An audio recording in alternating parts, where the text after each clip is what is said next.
कर्तव्य कर्मों को भगवत परायण होकर करने से हृदय निर्मल होता है। भगवान उपदेश करते हैं कि जिस भी व्यक्ति का जो कर्तव्य शास्त्र निश्चित करते हैं, चाहे वर्णगत कर्तव्य हो, आश्रमगत कर्तव्य हो या लिंगगत कर्तव्य हो, 10 विभागों में यह समाज व्यवस्थित है।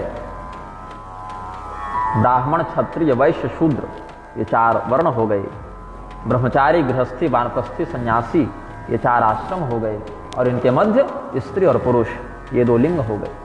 तो इस प्रकार से 4 आश्रम, 4 वर्ण और 2 लिंग, इसमें 10 विध समाज व्यवस्थित है। और इसमें प्रत्येक व्यक्ति के लिए शास्त्रों ने कर्तव्यों का निश्चय किया हुआ है।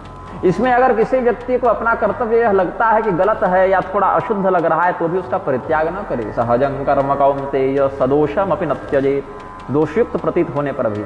जैसे निषाद का कर्तव्य है व्याध वृत्ति से आजीविका चलाना, मछुआरे का कर्तव्य है मत्स्यापहरण से अपनी आजीविका चलाना, वहां उसके लिए वह कर्म दोषकारक नहीं है। दूध बेचना क्या है, धर्म है कि अधर्म है? ये धर्म और अधर्म सीधे सीधे नहीं पता चलेगा। यहां देखना पड़ेगा कि दूध बेचने का काम कर कौन रहा है।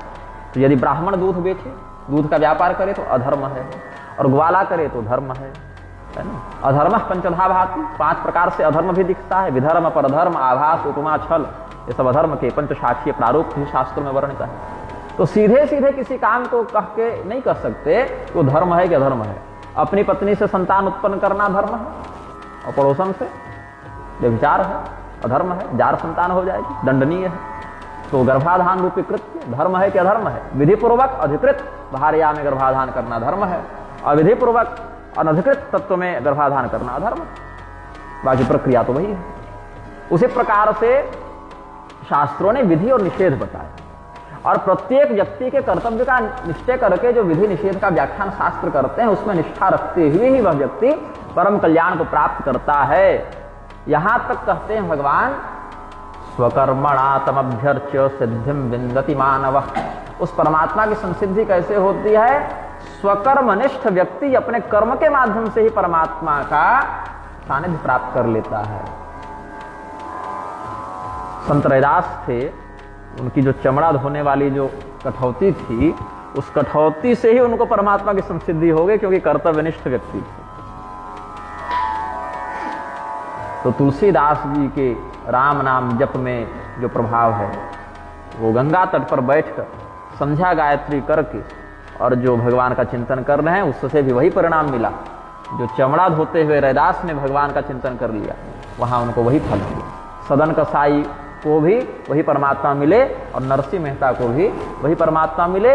अपने अपने कर्तव्य का पालन करने वाले हर व्यक्ति पर भगवान ने कृपा की है। और अगर कदाचित कोई व्यक्ति कर्तव्य विमुख होने चले, तब क्या करते हैं भगवान? अर्जुन जा रहे थे ना, गांडी धनुष फेंक करके हम चले, भीख मांग कर खाएंगे, श्रेयो भोक्तुम भैक्षमपि हलोके।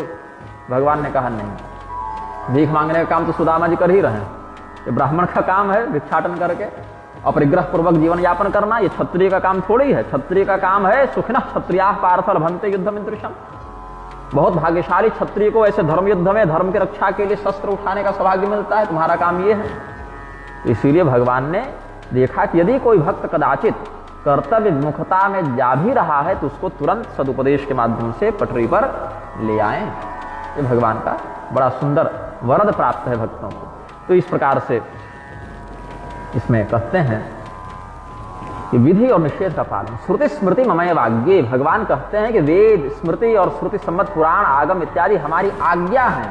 अब बताइए, भगवान की आज्ञा का निषेध करके यदि आगे बढ़ेंगे तो भगवान की प्रसन्नता होगी। हम भक्ति तो कर रहे हैं, लेकिन आपकी बात नहीं मानेंगे। तो भगवान कहते हैं कि आज्ञा भंगी ममद्देशी मद्भक्तोपि न वैष्णवः। मेरी आज्ञा का उल्लंघन करने वाला व्यक्ति मेरा देशी है, और स्वयं को चाहे वो छाप तिलक से भले वैष्णव कहे, लेकिन वो तत्व से वैष्णव नहीं है, जब तक वो हमारे आदेश का अनुसरण न करे। क्योंकि वैष्णव क्या है, ये भगवान ने बताएंगे, भगवान ने उसका लक्षण, उसका अनुशासन निश्चित किया है। तो इसीलिए विधि निषेध जो है शास्त्रों में, और जो कर्म प्रारब्ध की कथा है, उसी को यहाँ यमुना जी के रूप में व्यक्त किया गया है। विधि निषेधमय कलिमल हरणी कर्म कथा रविनंदिनी बरनी। और पुलस्त संहिता में ये सिद्धांत कैसे प्रतिपादित है? निषेध प्रचुरा कर्म कथा विधिमयी तथा वर्ण्यते यत्र कालिंदी कलिकल्मषनाशिनी। यहीं से गोस्वामी जी ने इस सिद्धांत का अधिग्रहण किया है। अब हरिहर कथा विराजति बेनी सुनत सकल मुद मंगल देनी।